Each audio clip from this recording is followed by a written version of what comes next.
الصلاة والسلام عليك يا رسول الله وعلى آلك وأصحابك يا حبيب الله.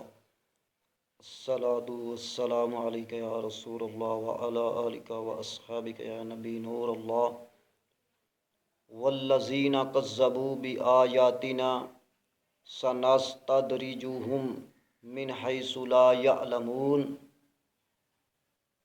اللہ تبارک و تعالی نے قرآن مجید فرقان حمید کے اندر ارشاد فرمایا کہ جنہاں نے میریاں ایتاں جٹلائیاں انہاں نوں میں آہستہ آہستہ عذاب دی طرف لے جاواں گا کہ انہاں نوں خبر سدا نہ ہوگی کہ ساڈے اتے عذاب آ رہا ہے۔ تو اللہ تبارک و تعالی انہاں نوں طرح طرح دیاں نعمتاں دے نال وہ آیتاں جٹلان گے، لیکن اللہ تبارک و تعالی انہاں نوں طرح طرح دیاں نعمتاں دے نال نوازے گا،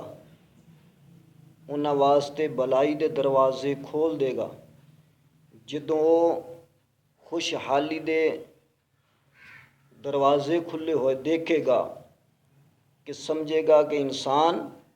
کہ میرے اتے اللہ تبارک و تعالیٰ دا بہت بڑا احسان ہے، اللہ تبارک و تعالیٰ دا بہت بڑا احسان ہے، لیکن اس بات نو نہیں سوچے گا کہ یہ جڑیاں نعمتاں دوستا جڑیاں تینوں نعمتاں دتیاں جا رہی نے، ایک نہ ایک دن انہاں نعمتاں دا اللہ تبارک و تعالیٰ تیرے کو حساب بھی لوے گا۔ تو پھر جدوں اللہ تبارک و تعالیٰ تیرے کو حساب لوے گا تو پھر تینوں پتہ چلے گا کہ میں تو اللہ تبارک و تعالیٰ دیاں آیتاں نوں جٹلاندا رہیا، میں تو اللہ تبارک و تعالیٰ دے رستے دے اتے نہ چل سکیا، میں تو دین دے رستے دے اتے نہ چل سکیا، لیکن مینوں تو اللہ تبارک و تعالیٰ نے ہر طرح دی نعمتاں دے نال نوازیا، لیکن اے نہ آکھے کہ میرے کول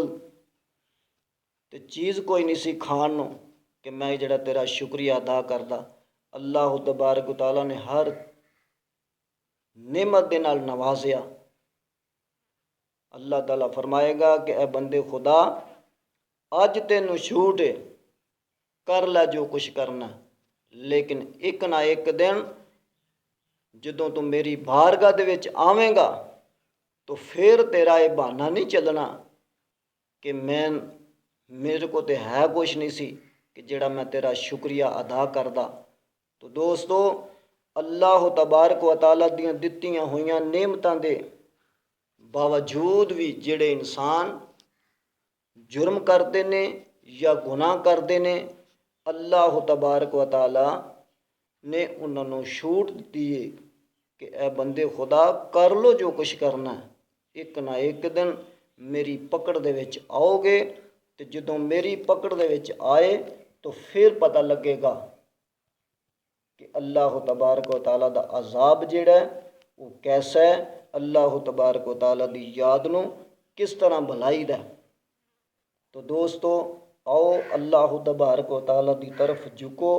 اپنے گناہوں دی معافی طلب کرو، اللہ تبارک و تعالیٰ دی بارگاہ دے اندر سجدہ کرو، اللہ تبارک و تعالیٰ دے دسے ہوئے احکامات دے اتے عمل کرو، نبی کریم صلی اللہ تعالیٰ علیہ وآلہ وسلم دے دسے ہوئے احکامات دے اتے عمل کرو۔ دعا ہے کہ اللہ تبارک و تعالیٰ حضور نبی کریم صلی اللہ تعالیٰ علیہ وآلہ وسلم دے صدقہ جمیلہ دے نال سانو نیک صالح عمل دی توفیق عطا فرمائے۔ الصلاۃ والسلام علیک یا رسول اللہ وعلی آلک واصحابک یا حبیب اللہ۔